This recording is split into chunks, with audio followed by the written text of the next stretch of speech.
everyone, welcome to another video of mine. I am actually able to stick on time as far as the schedule is concerned with doing one video a month now. So without further ado, I thought for this video it would be interesting to briefly discuss the book that I just got done reading, which took me a significant length of time but managed to complete, and that is Mary, Queen of Scotland and the Isles. I don't know how exactly I think it's supposed to refer to islands, if I'm not mistaken, but I'm not really entirely sure how to pronounce it because I am horrible at pronouncing things, unfortunately. But I do like reading. Even when I say read things within my mind, I'll just think of the word but not really actually pronounce it correctly sometimes.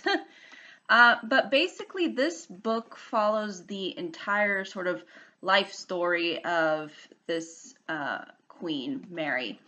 And in case you want a historical context as to when this is taking place, this is within the 1500s.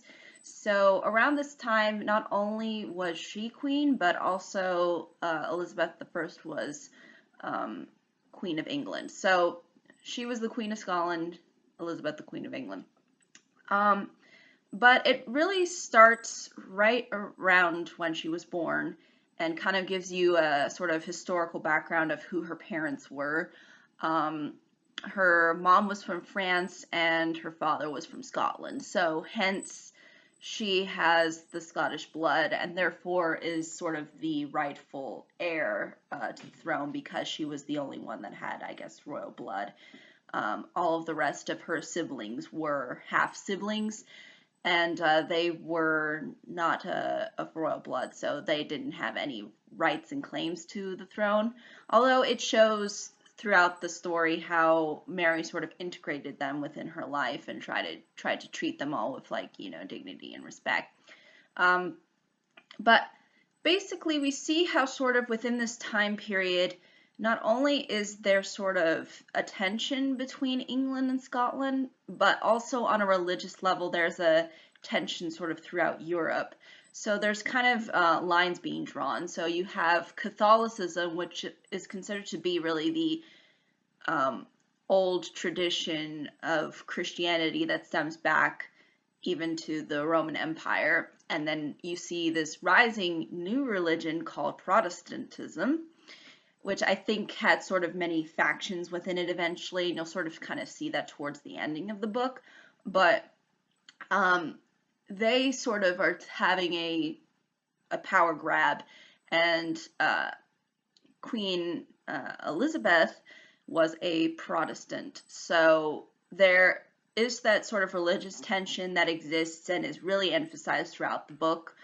And you sort of see how Mary is really devoted to being Catholic, and her whole lineage is based within Catholicism. So her dad and mother were Catholic as well. So you sort of see how this, even within the start, is a problem because you see how there's these fights going on within Scotland over this kind of thing, and sort of part of it being as a result, Mary has to end up fleeing to France, where basically she kind of lives out sort of her childhood and sort of earlier, I guess, young adult life there. And then eventually when it's time for her to take sort of the responsibility to become the Queen of Scotland, she travels back to Scotland and fulfills her duties there. So the book's kind of divided into three parts. Sort of the first part, her being kind of just born within Scotland, and then eventually having to flee to France being the second part of the book, and then sort of the third part kind of being kind of having her go back to Scotland and eventually take her seat at the throne. And then you sort of see how she ends up developing a lot of interesting relationships over the course of the book, and how those relationship end up sort of falling apart for her. And you sort of see the real kind of tragedy that her life has kind of um, bestowed herself on her. And she was shown to be actually a fairly compassionate queen. At least that's how they portray her within the book, because even though she was raised within Catholicism, she allowed Protestants within her country to sort of practice their religion and have their say as well. The problem though is one side wants to dominate the other side, so you'll see how that becomes kind of a problem throughout the book. And the interesting thing about these kinds of books and the time in which they take place is they remind me a lot of Game of Thrones, in that there's a lot of portrayal going on, a lot of different actors sort of behind the scenes who try to kind of influence Mary into one direction, and you sort of see how there's people who kind of backstab her and who at first treat her well, but then suddenly turn on her, kind of, and you kind of sympathize with her circumstances, because she's really put her kind of position of being the Queen of Scotland is sort of what leads kind of, I think, to her unfortunate kind of spiral downward, because Scotland within and of itself is really not that big of a country, and again, they don't have as significant amount of influence, and at the same time, it's very difficult because she's really the only kind of voice for her people, even though England kind of has a lot more power and influence. So you sort of see how that ends up kind of playing a role, and how eventually a lot of what she ends up trying to build up for herself eventually ends up falling apart. And it is kind of painted as a tragedy. Her life is sort of a tragedy of different circumstances. I mean, I think it's really emphasized that she didn't even really know her father, because her father died when she was fairly, I think even before it was either before she was born or around the time when she was born, and not really him knowing her all too well. And then her mom, who ends up sending her to France for safekeeping, ends up passing away as well. You kind of see how already the way what life sort of gave her was already from the beginning very difficult, because of the kind of political circumstances that were going on during the time. So I think those things really did play an influence and role within her life, and it's definitely safe to say that she was a very interesting, I think, figure, because I think a lot of people may have heard of her.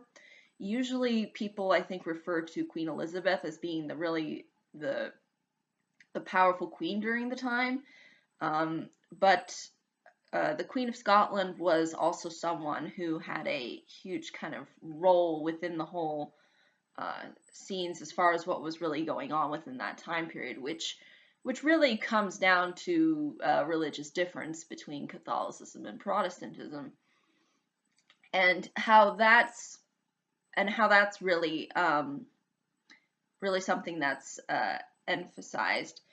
The book also kind of paints the Protestants, I think, more so as very kind of intolerant of Catholicism, which, again, I understand that you're trying to make it so that you side with Mary and Catholicism, and hence you feel more for the character. But at the same time, I think if there were a little bit more balance and the Protestants weren't all like a bunch of jerks, then I think this book could have come off as maybe a little bit more balanced and not as I guess, one-sided. And I would understand if it was one-sided, if it was through Mary's point of view. And usually the author of these kinds of books. I've read a lot of her work. Margaret George being the author, she usually does things within the main character's point of view, but this book is actually not through Mary's perspective. So the fact that it's not through Mary's perspective, and the fact that there's already such a broad stroke painted on a lot of the Protestants being bad people, it's kind of it kind of makes it not as interesting. Had they made, I think, more of the Protestant side a little bit more tolerant, to say the least, especially considering the fact that, Mary did allow people, at least within the book, to practice their Protestantism. And there's some that are within the book, but they're not really that emphasized as the ones who are, really, really cruel and mean. So I would definitely say that was something. I wouldn't say that was necessarily a flaw with the book, but I just thought it could have been a little bit more interesting had they had maybe a little bit more of the Protestant point of view within there that wasn't always so uberly critical. And you sort of, again, not only see the circumstances that were going on within the time period, but you also see who Mary is as a character. It's, again, emphasized that she is really kind and accepting and has a certain level of compassion for people, even though at times she has to put her foot down being a queen. But you'll also see how her flaws of being too bold with her judgment end up kind of backstabbing her, especially with the relationship she developed with.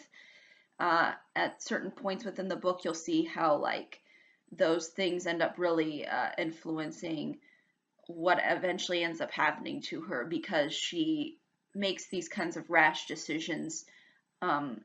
A lot of it, I think, due to emotion, and possibly due to the level of stress that she has to deal with as far as being a queen is concerned. So I think a lot of her rash decisions could be explained in that way, especially when there was just so much pressure on her, and she didn't really have the power or influence that someone like Queen Elizabeth had, where Elizabeth could do kind of basically whatever she wanted, but Mary, Queen of Scotland, was limited in her capacity to really put her foot down, and in doing so, being surrounded in an area where you have a lot of enemies. And obviously it's safe to say that Elizabeth did have a lot of enemies during the time, but at the same time she had a lot more control and a lot more influence and power within the region, whereas Mary was kind of limited in that sense. So overall, if you do enjoy this time period, if you do enjoy reading up on this kind of thing, dealing with different rulers within this period, whether it be Henry VIII, whether it be Elizabeth I, or any of the other rulers that were alive during the period, you can't rule out this person, I would say, because she did play a significant role, and was sort of part of the time period and what was going on. So she did play, again, even though her power was limited, and eventually a lot of the things that she tried to strive for ended up kind of falling apart, you'll sort of see how the politics at the time really made a significant dent into what she maybe could have achieved. But it's definitely safe to say that she did accomplish a lot within her life, not only as being queen, but being someone of greater influence, and of trying to bring together sort of the two sides of Catholicism and Protestantism. But I think that's really all I can say about this book without really giving too much away as to what exactly occurs within her life, and again, what are the other characters and how they play a role, because again, that's sort of giving away the story. I'm just kind of here to summarize for you what was going on. So I think it's definitely safe to say that she was a interesting figure. And if you enjoy these kinds of figures, and again, if you enjoy shows kind of like Game of Thrones a little bit, like it's definitely not as gruesome, I would say, within this book as it is within Game of Thrones. But again, the similar plot elements of, having rulers, having there be betrayal, having, characters developing relationships, again, bad judgment is definitely something that's, I think, sometimes within the characters of Game of Thrones, and you'll see that within this book as well. And you'll definitely see, again, where a lot of that influence came from. It came from this particular time period, I would definitely say, and maybe a little bit earlier as well, but kind of around this time, I think was something that was something that really drew, I think, the author of Game of Thrones. So again, if you enjoy those kinds of things too, this is definitely a book to consider. But I think that's really all I can say without really giving too much away. But thank you so much for watching. I will be posting the next video next month. I'm going to try to do something different with that video and sort of discuss maybe like a popular TV show or something within television, because I haven't really touched on that as far as entertainment is concerned, because I've done pretty much everything else under the sun as far as entertainment and just random topics in general. So doing this kind of a thing I think would be interesting, because television, I think, is playing a really huge role, especially within the online space. And I definitely like to talk about like different Netflix shows and, because I think that's really where the quality is coming from, and unfortunately not so much from cable TV, although there is some cable TV shows that I will talk about. And actually the one that I'm going to be talking about in the next video is probably going to be a cable TV show, because it is, I think, definitely really rare where you find like good quality television, because it's really going downhill and moving towards being on the internet. And at the same time, though, there's still some good stuff on cable. It's kind of limiting. But this one in particular, I find to be quite fascinating, and I think is definitely worth people's time if they enjoy the thing that I'll be talking about. And I kind of want to not spoil it, so I won't be discussing that further. But again, thank you so much for watching. I hope you all have a pleasant day, week, month, and year, and I hope to see you all in the next video.